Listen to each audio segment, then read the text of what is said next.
Je peux fumer? Cette fois, la réceptionniste plisse les yeux en regardant Marion. Non. Dit-elle. Vous, non. Vous ne pouvez pas fumer où que ce soit sur le site de sang. Vous savez, on a des poumons ici. Même si ce n'est qu'un bâtiment d'administration, on a des règles aussi. Marion remarque l'exaspération de la jeune femme. Je vous ai déjà posé la question, c'est ça? 2 fois en même pas un quart d'heure. Dit la réceptionniste. Vous devez en avoir sacrément besoin. Sa surprise à la répétition de la question est authentique et malgré ses efforts, elle ne parvient pas à la dissimuler. Vous croyez que c'est comme Memento, pas vrai? Propose Marion, charitablement. Vous pensez que je n'ai pas de mémoire à long terme? Et que si je reste sur place pendant trop longtemps, j'oublie pourquoi je suis là?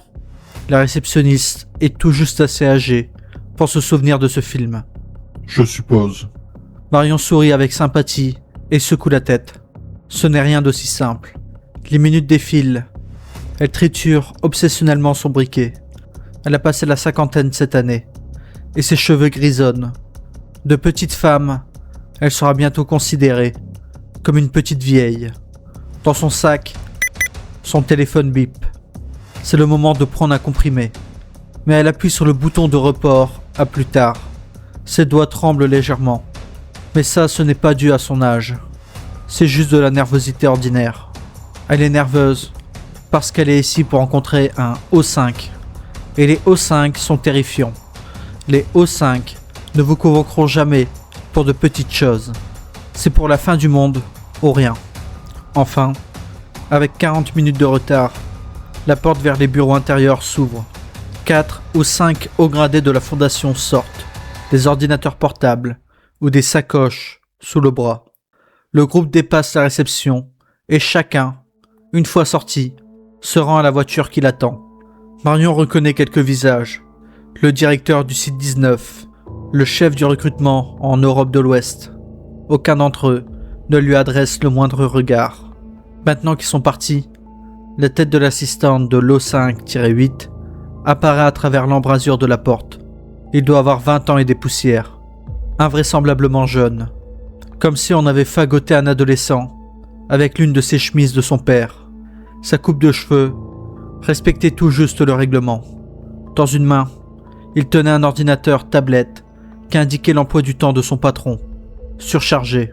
À l'évidence, cet homme ne dort jamais. Marion, on va vous recevoir.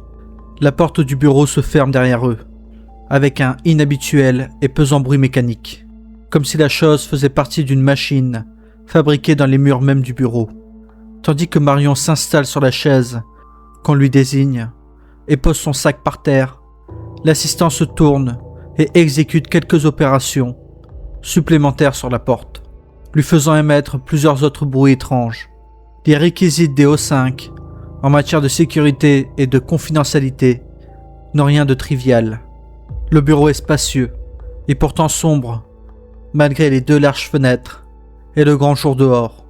Les murs sont recouverts de bibliothèques et de revêtements en bois sombre, tout à fait élégants, mais dans un style des années 90, un peu usé et pas encore assez vieux pour être de nouveau à la mode. Quant au bonhomme derrière le bureau, eh bien, un O5 n'a jamais l'apparence que vous imaginez. Marion prend une grande respiration. Alors c'est à quel propos? Tout ce que j'ai reçu, c'est l'invitation de réunion. Pas de sujet, pas d'ordre du jour. Je veux dire, un O5 vous dit de sauter, vous sautez, mais... En regardant à sa droite, elle remarque que l'assistant, sans dire un mot ni faire de bruit, a posé sa tablette sur un bureau et sorti un pistolet qu'il pointe vers sa tête. Marion se tait. Elle reste assise, immobile, sur sa chaise pendant un petit moment, digérant le changement d'atmosphère, laissant son pouls grimper pour ressembler à celui d'un colibri, avant de commencer à redescendre. D'accord. Se hasarde-t-elle à dire. Elle humecte ses lèvres et serre la coudoir, demeurant du reste parfaitement immobile. En attendant une explication, le visage de l'assistant est totalement neutre. Maintenant, comme si c'était la façon dont se passaient les réunions, peut-être est-ce le cas pour ces gens-là. Qui êtes-vous? Lui demande O5-8. Marion cligne les yeux. Quoi? Oh bon sang. Permettez-moi de reformuler. Dit O5-8.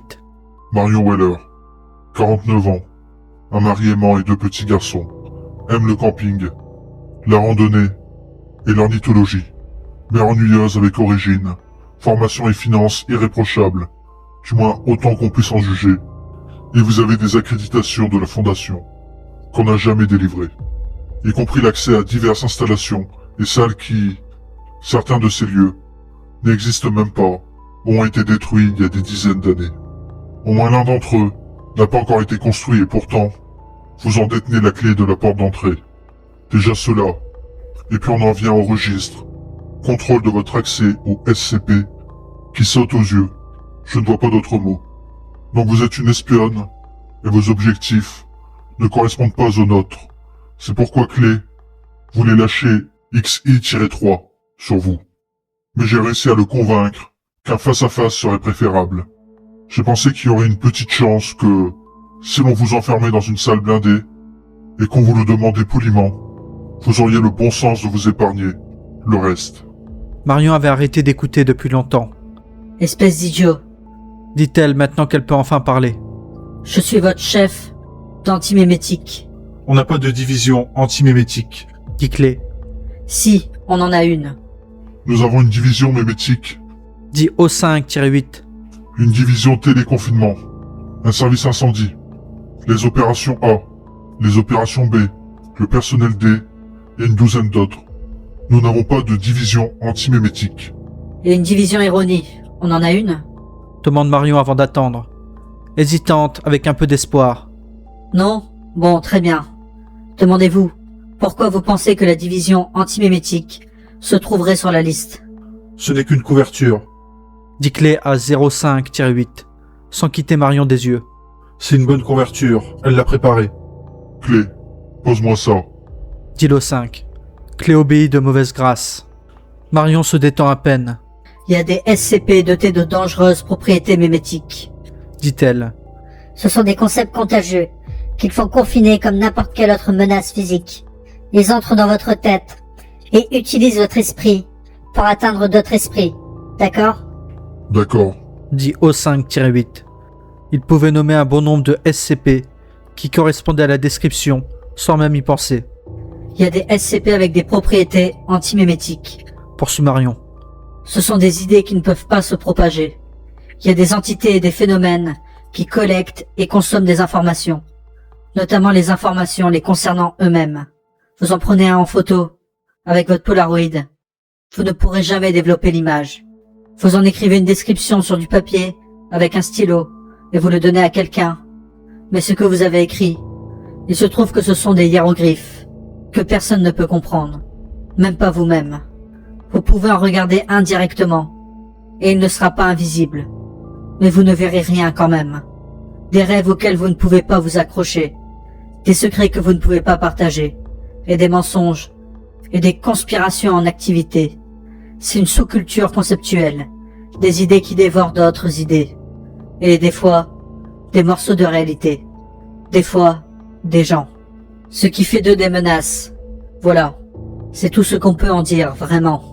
Les antimèmes sont dangereux et on ne les comprend pas. Ils sont donc une partie du problème, d'où ma vision.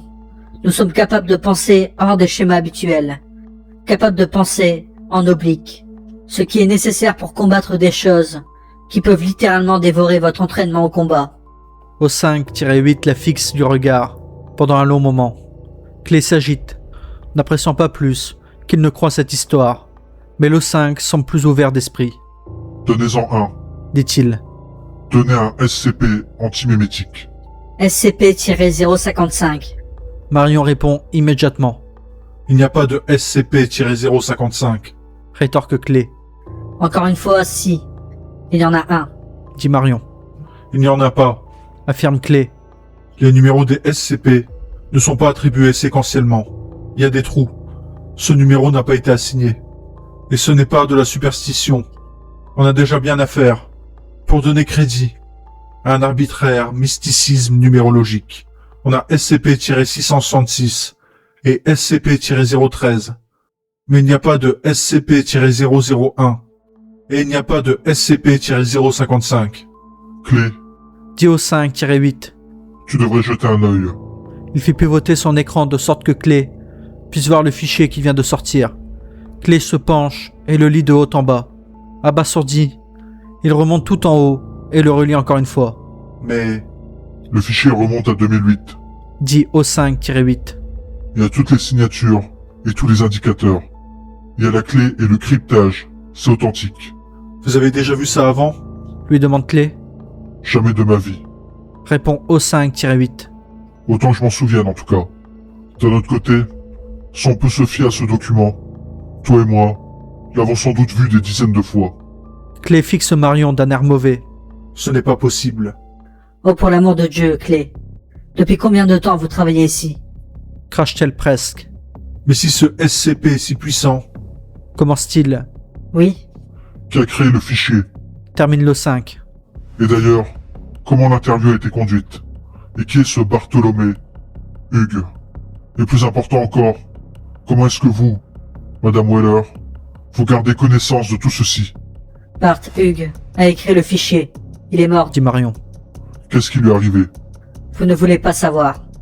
Un long silence s'ensuit, pendant que l'O5-8 et son assistant réagissent à cela. Il passe en fait par une longue séquence de réactions discrètes. L'indignation face à cette apparente grossièreté, le désarroi face à la souciance de Weller devant de sinistres supérieurs, la surprise face à l'ampleur de sa déclaration, une incrédulité totale, la compréhension et enfin l'horreur. Qu'est-ce que... Demande O5-8 prudemment.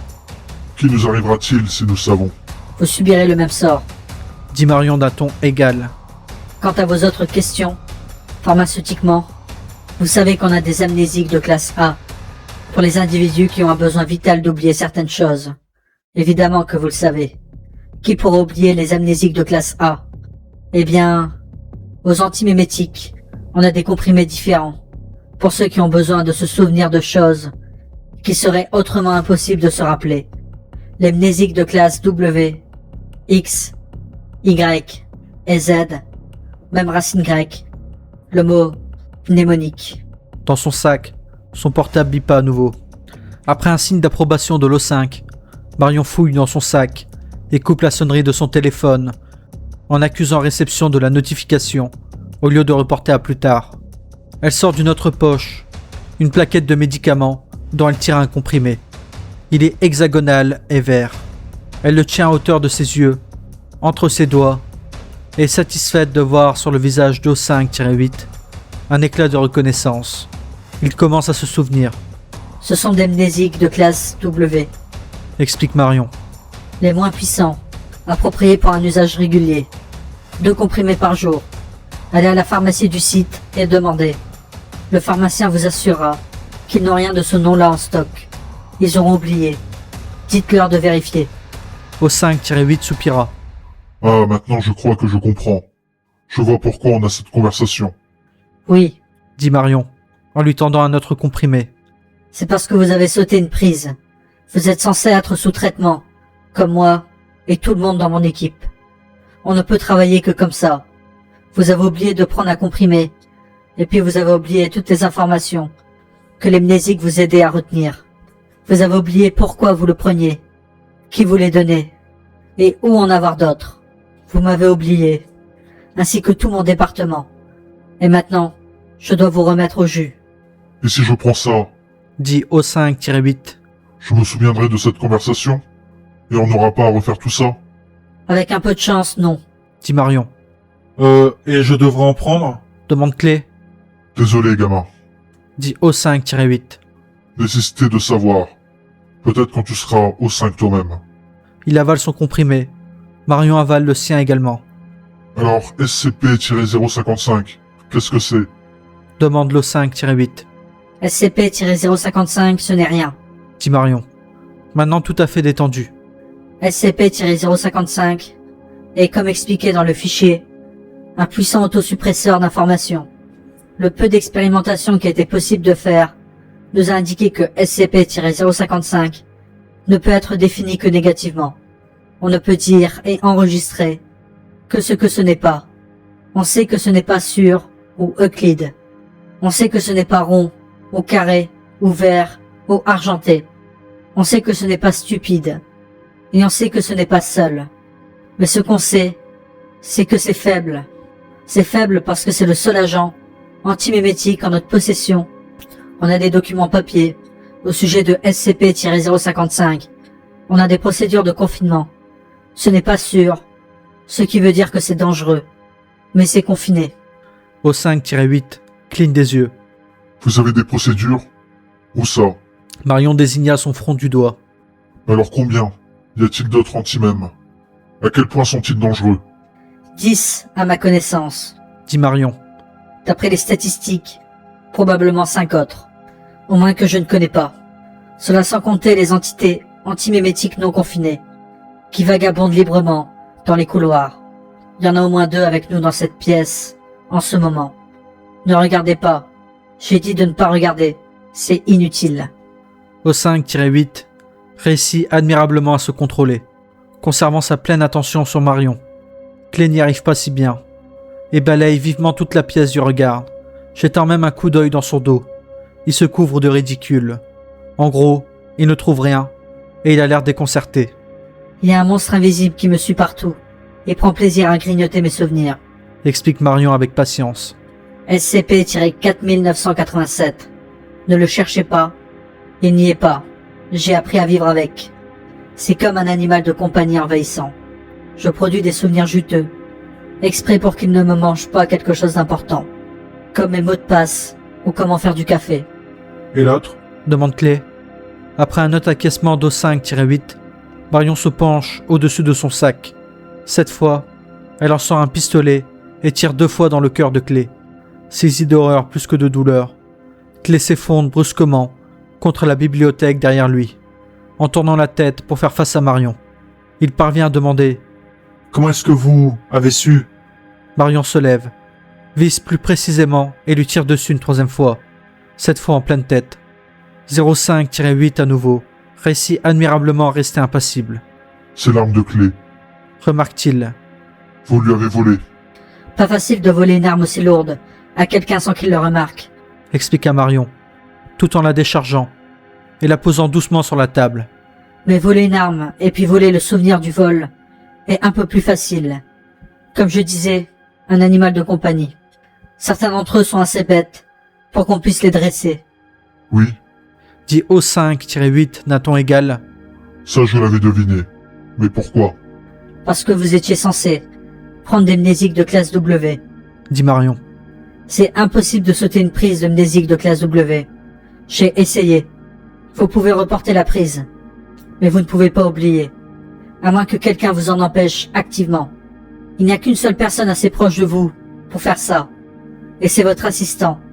Et vous vous rappelez quand je lui ai demandé combien de temps il travaillait ici? Il n'a pas répondu. Dit O5-8. Je pensais que c'était une question rhétorique. Il ne travaille pas ici. Dit Marion. C'est un anti-mème. Depuis quand vous avez un assistant? Vous n'avez pas d'assistant. Brandt, regardez votre bureau. Il n'y a qu'un seul bureau. Vous avez une réceptionniste. Dehors. C'est elle qui filtre vos appels et organise vos rendez-vous. Et puis, où est-ce que Clé s'assoit? Où est sa place? Ne vous reprochez rien. Vous êtes humain. Et ces choses sont l'expurgation incarnée. Il faut que vous pensiez comme un alien pour les contourner. O5-8 pose une question qui, dans n'importe quel autre métier, serait absurde. Est-il mort? Peut-être. Dit Marion. Je peux donner son cadavre à la recherche du département. Et on verra bien ce qu'on peut trouver à l'intérieur. Toutefois, il y a là une particularité duale. Ce sont comme des univers parallèles qui partagent le même espace. C'est le conceptuel versus le concret. Le figuratif versus le physique. C'est très inhabituel. Se chevauche. Je ne sais pas ce qu'était Clé, mais il avait un corps humain. Ce qui fait immédiatement de lui une bizarrerie. Même d'après nos standards.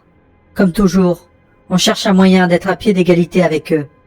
Je vous ferai savoir si on s'en approche. À propos des comprimés? Des effets secondaires? Demande O5-8. Nausées et hausse importante du risque de cancer du pancréas. Dit Marion. Et de très mauvais rêves.